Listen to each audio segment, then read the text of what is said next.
Hogs and Mac, you guys. What is today? Monday. We're here for our weekly anchor message. You're probably seeing this on Tuesday. It's pretty late. I just got home from work. But yeah, we're here to talk about our lessons for the week as it pertains to our soul progression and our spiritual studies. And so we've pulled from the Wild Unknown Archetypes and the Mystical Moments Tarot. And from the Wild Unknown Archetypes, we've got the prayer, followed by the hunter,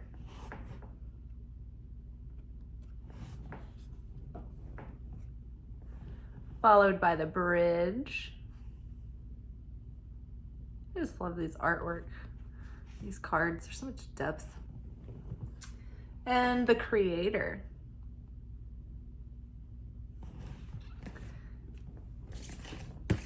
And to clarify the prayer, underneath we've got judgment. Underneath hunter, to clarify, we've got 3 of cups. And underneath the bridge, we've got 10 of pentacles. And I did not pull a 4th tarot card because I felt that 10 of Pentacles really wrapped up the message, and we'll just get right into it instead of explaining what I'm going to explain.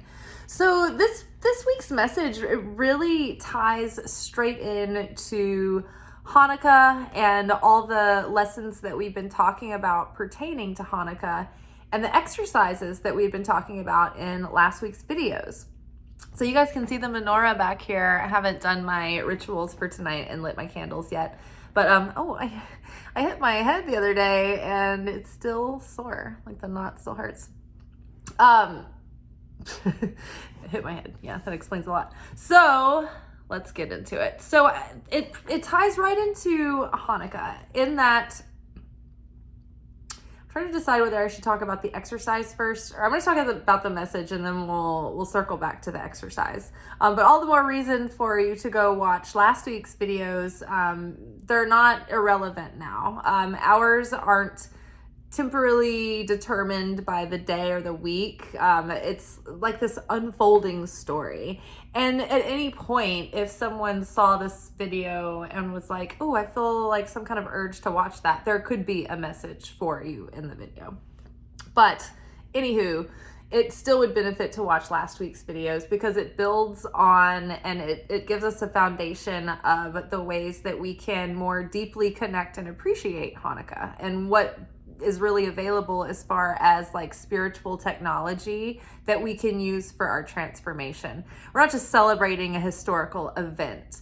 When we are celebrating holy holidays, the holiday has these significant events historically around them because they are this open window in time where a specific quality of energy and a particular like essence of the creator is available to tap into in a potent way during that time that's not usually open to us at just any point of the year. It's like this particular energy on these holy days is so heightened that it would burn us up to be exposed to it all the time. Because when we are connecting with the light and we reveal light, then we have to earn that light through a process of embodying the revelation coming in.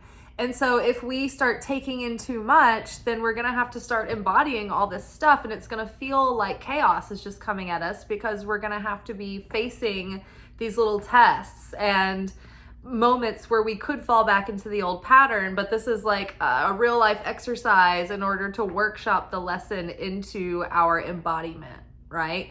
So we have to embody the lessons that we're learning in order to sort of pay for them. Otherwise, we start building up this like spiritual credit card debt, and it starts to fester, and it's like this energy that's not directed anywhere in particular. So it kind of goes haywire, and it can cause disruption in your life and chaos and patterns that come back that you keep finding yourself circling around.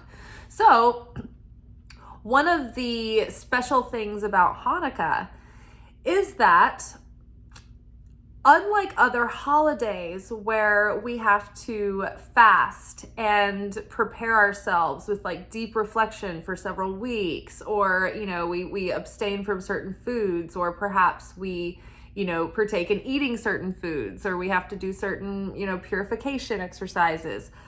Hanukkah is just about being in this state of joy and putting the intention there to really connect with the divine. When we light the candles, it's like looking at that spark of light. We are connecting with that spark of light that is in all of us, that is the spark of light from the Creator. And so we are connecting with this light coming down. And in order to really awaken the miracles, though, it requires a bit of self-sacrifice. The particular light that's available to us is called Or Haganuz, and that is the hidden light. That is the light that we have potential to reveal. And this can be deeper fulfillment within. It can be more fulfilling relationships in our lives. It can mean, you know, connecting with our purpose and, you know, having success in that area. Different, you know, ways that we're blessed, or find healing, or find ways to forgive, and, you know, find unity where there was division and separation, right? Miracles can be revealed. But the thing that unlocks the miracle is our willingness to sacrifice a part of ourself, a part of the personality, a part of the ego, which circles back to last week's lessons when we were talking about, I had brought up the To Be Magnetic Manifesting Challenge and the way it was connected to Kabbalah 1 Class 8's workshop. And so day 2 of To Be Magnetic was talking about reviewing the things that we'd been challenged with through the year. Part of the magnetic challenge, day 1, is about, you know, looking at all the ways that you've grown, right? Well, day 2 goes deeper into all the ways that you were challenged. And I mean, like day 1, I spent like a week on day 1. And like day 2, I spent like a week on day 2, just really like sifting through it. But the thing that was interesting with Kabbalah 1 Class 8 workshop was that the questions were posed. What 3 dreams would you like to see come into fulfillment right now? Like the desires of your heart, you know, your heart of hearts. Like, what is it that you want in this immediate moment? Those top 3. Without thinking about it too hard, write them down. And without thinking about it too hard, and this is like, if you're hearing this for the first time, in order for you not to mess up like the organicness of it, it would behoove you to just pause the video and write these 3 things down.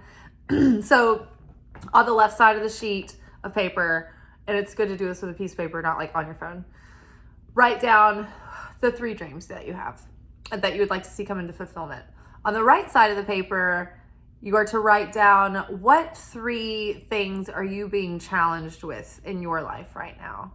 And these aren't just things like, oh yeah, I'm having car trouble or something like that. These are like your issues that you've been working on, or that you've known that you need to work on, or that are being presented to you to work on.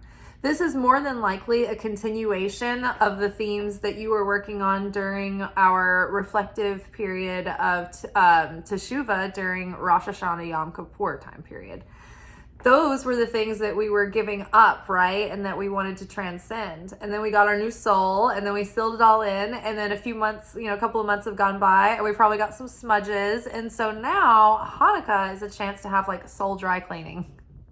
So basically, when you connect with the candlelight, that is a good time to pray out loud, right?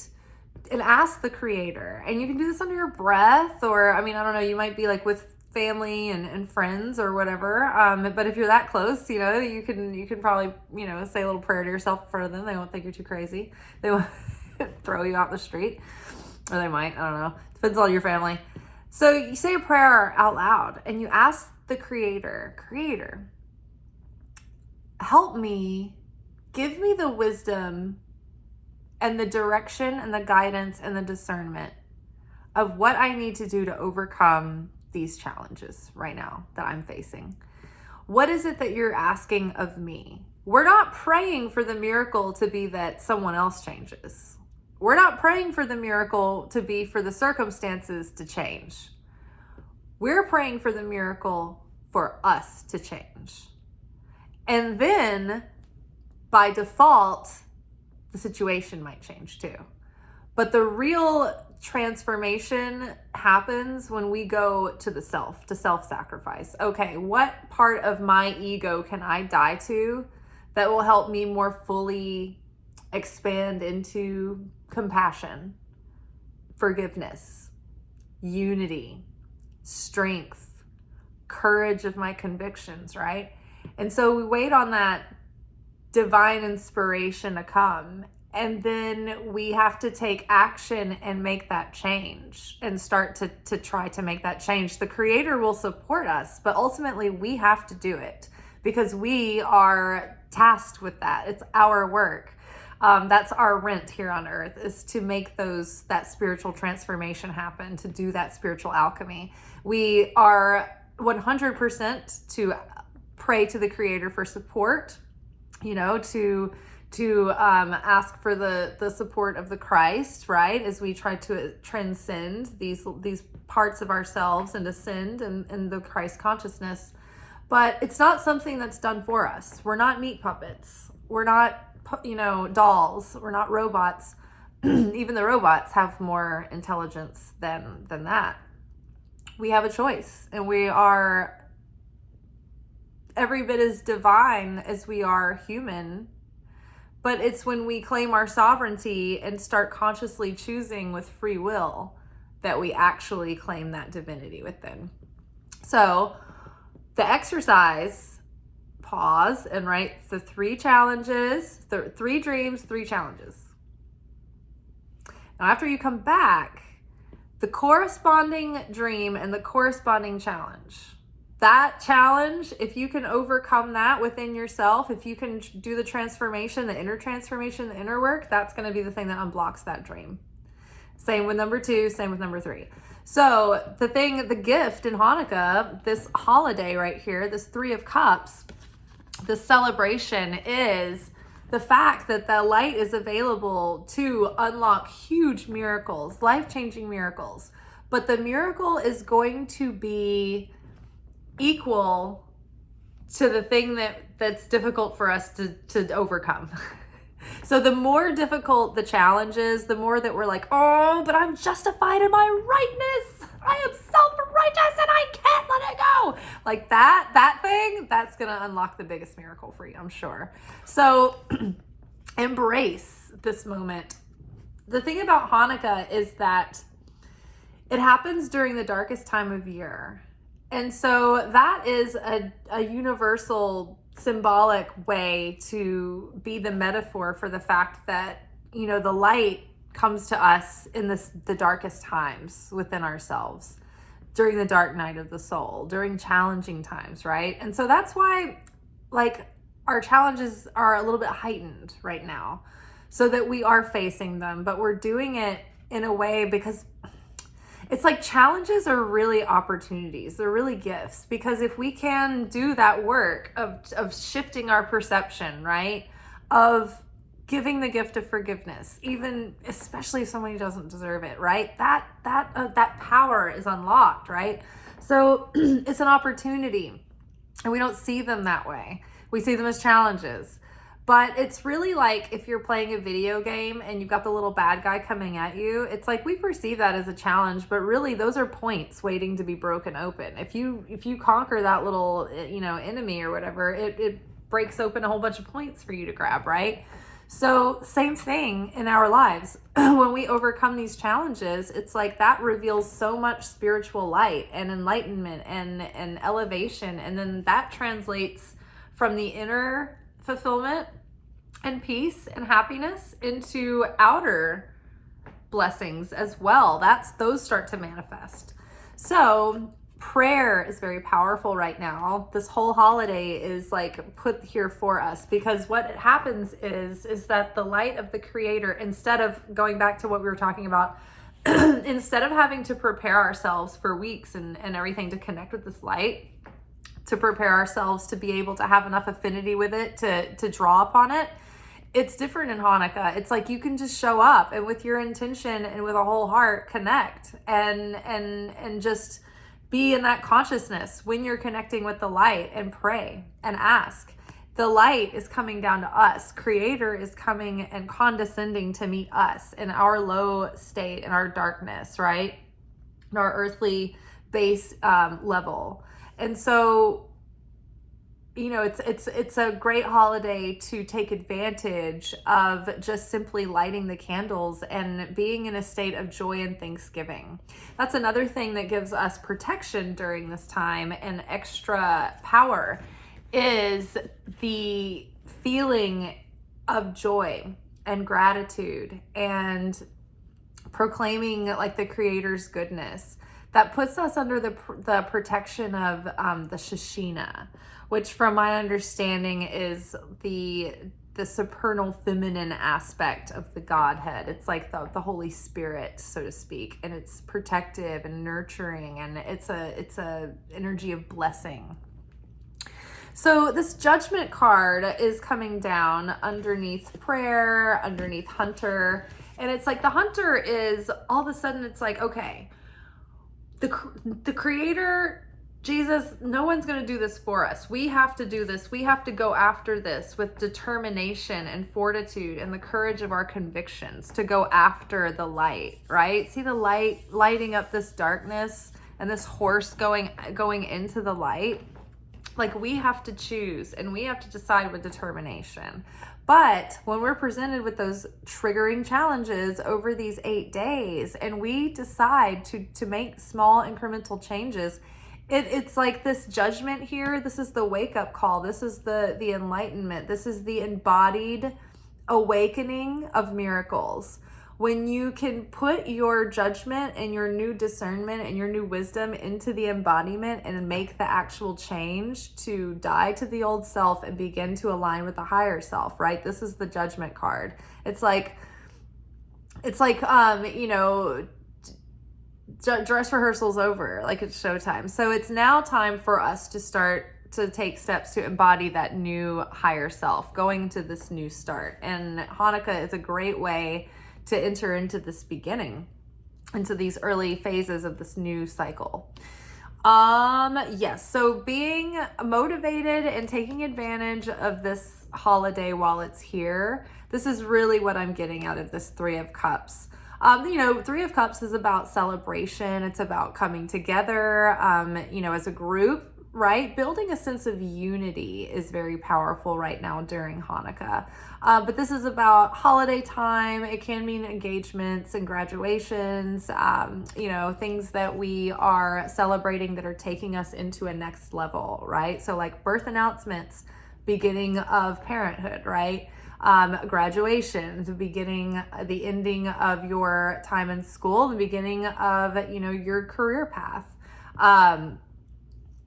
Engagements, right? It's the end of just, you know, one level of the relationship, and it's a deepening of the next level. So this is something that's like a base camp 3. Like it's like the next stage of completion, like completion phase 1, so to speak. All right. And it's up to us to make that choice.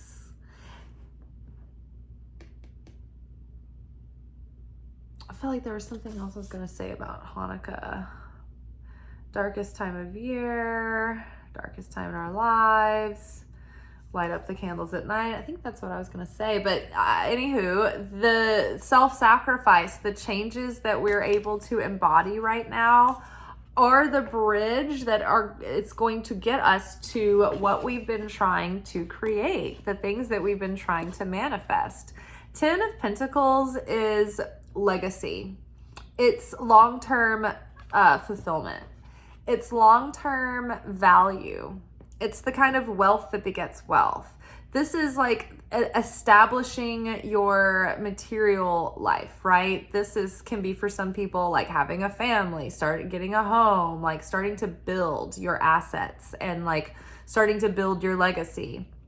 But to me, in the most general sense, this is the manifestation of your goals. This is being in a state of abundance and fulfillment, but this is the kind of abundance and fulfillment that is sustainable for a long term.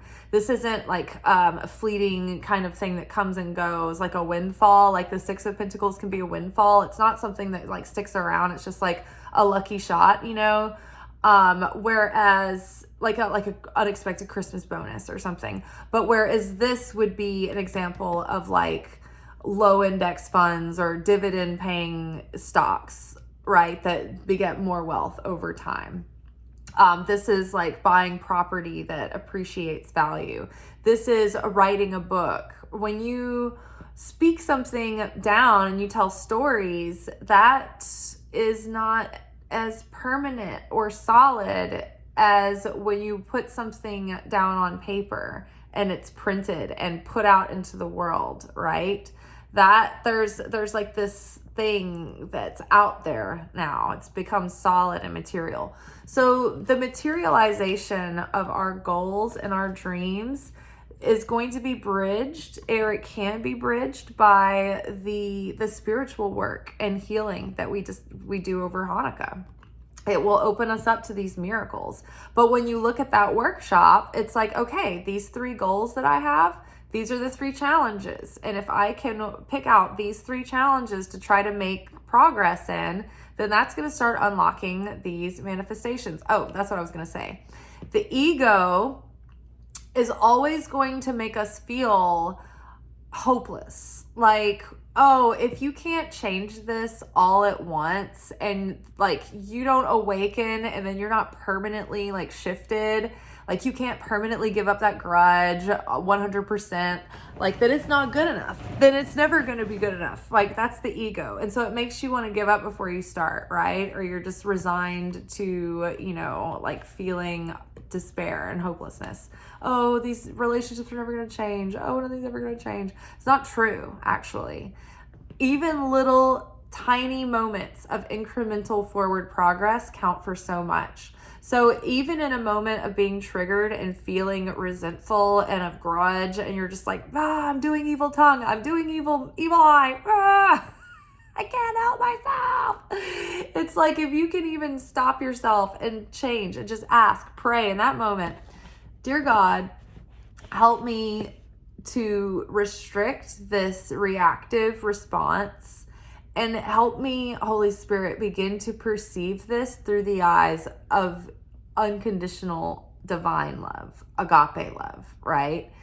With mercy, with compassion. It doesn't mean there's no strength or boundary involved, okay? Like there is, like compassion has boundaries, but you know the difference of when there's just something that is like, you know, and you're just holding on. It's like if you can begin to let go, just being willing, praying with willingness for help to begin to perceive it differently is going to make a huge difference. The Creator says, and then Jesus said later, you know, he talked about not being able to get a rich man. You can get a camel through an eye of a needle before you can get a rich man into the kingdom of heaven. And then, you know, the Creator said, give me the opening the eye of a needle and, you know, I will change your world or whatever. I'm butchering all of those. But the eye of a needle is tiny. And the eye of the needle was that what Jesus was talking about, getting the camel through there. It was a passage through a rock crevice that was so narrow that merchants would have to unload their packs in order to be able to pass through it. Well, what he's saying is that a person who's so invested in the material and the personality and the lower self, they can't let go of their perceived possessions. Even literally materialism in some instances, but mostly it's just our perceived attachment of the illusion of the what we can see, feel, and touch being the real thing, right? What's really real is the energy level, the spiritual level that informs the reality that we see on the outside. Yeah, and so for a rich man to not want to let go of his possessions, it's like someone who is holding on to their ego personality so much that they can't unburden themselves of that baggage, that lower self baggage, in order to transcend to the higher self. They can't let go of the pride. They can't let go of the fears. They can't let go of, you know, their the things that they identify with, or the labels that they want to identify with, and you know what I mean? So yes. So if you can give the creator just the tiniest little opening, think about a mustard seed, right? You know, I think we did this exercise once on one of the Secret Teachings of Jesus videos, but I got out I have a mustard seed in a vial, but I think that I have some mustard seeds that I've harvested, and I think I tried to drop one through the eye of a needle. But all you need is that little mustard seed of faith to make such a huge difference, to open up that tiny little space for the light to come in and for miracles to happen. I mean, think about when you have like a room that's blacked out, and you put a little pinprick through like the black paper, and then all of a sudden it like lights up the whole room, right? Miracles can happen instantaneously. And during Hanukkah, that's possible too. It's like when you turn on the light, it doesn't come on gradually. It doesn't like fade up. It's like, even if it does dimly come on, it's like immediately the room is lit up. The darkness is gone. So the same way, it's like when you connect with the light, it like immediately lights up that darkness. And that light is always here for our taking. But it's just that we don't often, it's like we have to connect with that light. And many times we have to build quite a bit of affinity with that light in order to be able to connect with it. Like what I was saying earlier is this: if you're not in a state of joy and gladness, the Shishina cannot come over you and protect you, because there's no affinity, there's no vibrational resonance there.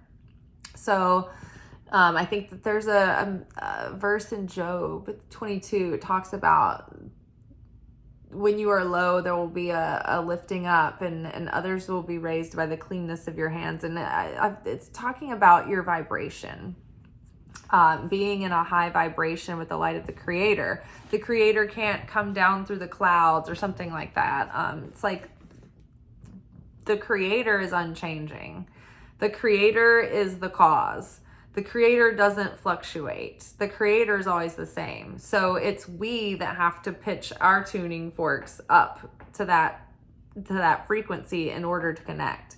That's why these holy holidays are such special opportunities through the year, because we can connect with the light with more availability than we could during other times that would take our, focused, present attention on our consciousness constantly, right? It's like there's extra availability to tap into and store, like in energy banks, like batteries, for the rest of the year. So I don't know, ever since I started observing the holy holidays, I've felt a big difference, and I have noticed a big difference in my life. So okay, the prayer, use this little holy, sacred, week long holiday to indulge in some candle gazing, do a little bit of workshopping, and pray for, the strength to overcome your challenges.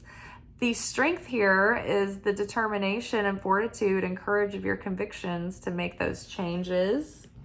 And then the changes that you make are going to be the bridge that gets you from where you are in your challenge and like where you are in your goals. And it's going to open the way for your dreams to come true. And we've got the confirmation here with the holiday. Celebrate the holiday, be in a state of joy, be in a state of gladness, awakening miracles, awakening the light, taking that discernment, that wisdom, that judgment, and then embodying it.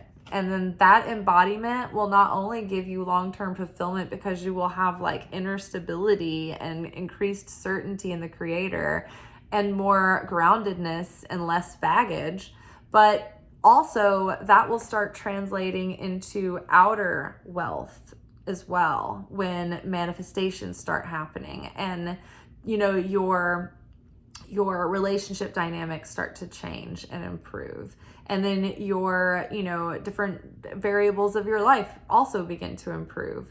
And so things start building and building until you have this really fulfilling, you know, value building around you.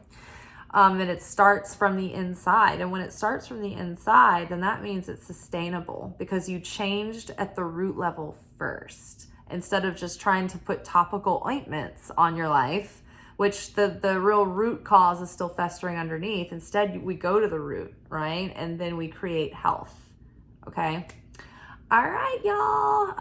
Hugs and Mac. Night 5 for Hanukkah. I am excited. I'm gonna get down. I really like all the little songs after the lighting of the candles. I have a good time. I try to sing along in the Hebrew, but it's pretty rough. So I'm trying to scan it and read it quickly at the same time. I'm just a baby. I'm just a little baby. All right, y'all. Ciao.